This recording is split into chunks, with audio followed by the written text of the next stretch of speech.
Let us go back to the year 2000, shall we? Remember Thomas and the Magic Railroad? That film caused a lot of buzz and I happen to be a big fan of it myself. It recently piqued my curiosity that there was an unreleased director's cut of the film, and as soon as I heard about it, I began a search for it. I tried contacting the people who worked on the film via emails or phone calls, but I never got a response or I only got an answering machine.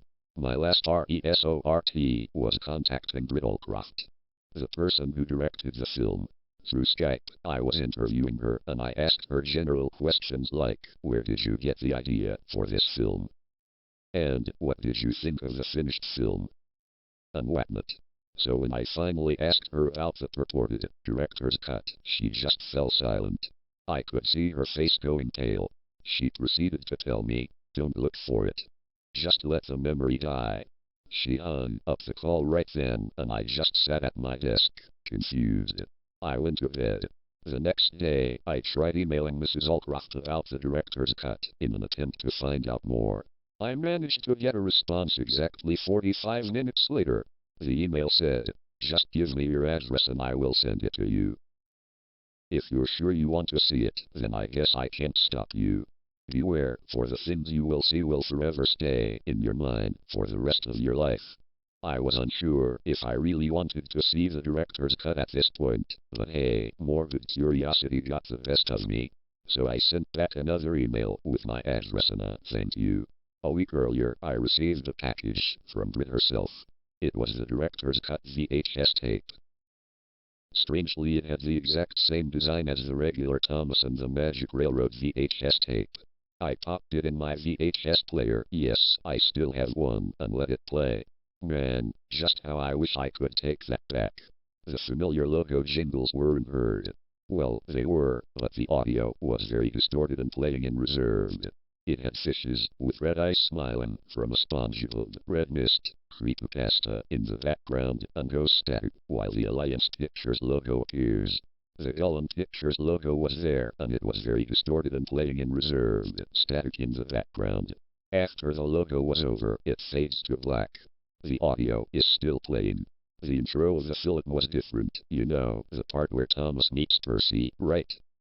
Well, it just stayed there. It just froze on Thomas. He didn't move at all. You couldn't even hear Thomas' voice.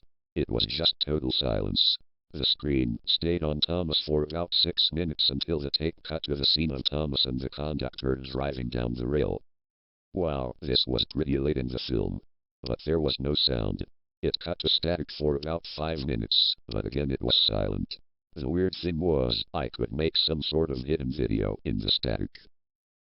It looked like Mr. Conductor, which was no longer in Thomas, just lying on the rail, and Thomas somehow just continuously ran over Mr. Conductor and blood and guts splattered on the screen.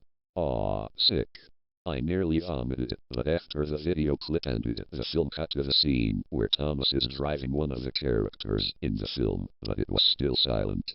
When it got to the scene of Thomas being chased by Diesel 10, it once again cut to static. This time there was no hidden video thankfully, and it was just regular static. It cut to the shot of Thomas leaving James at Tidmouth Sheds, with Diesel 10 sighing. However, the scene went on longer than I expected. Diesel 10 drives away, then stops, sighs one last time, and proceeds to ride off the track in a melting pit. This emotionally affected me greatly, as Diesel 10 is one of my favorite characters, especially since he is the main antagonist. It cut to Thomas still being chased by Diesel 10. I thought he killed himself. I said, but who cares? The disturbing thing is, the scene just keeps going. Diesel 10 actually kills Thomas by throwing him off the track.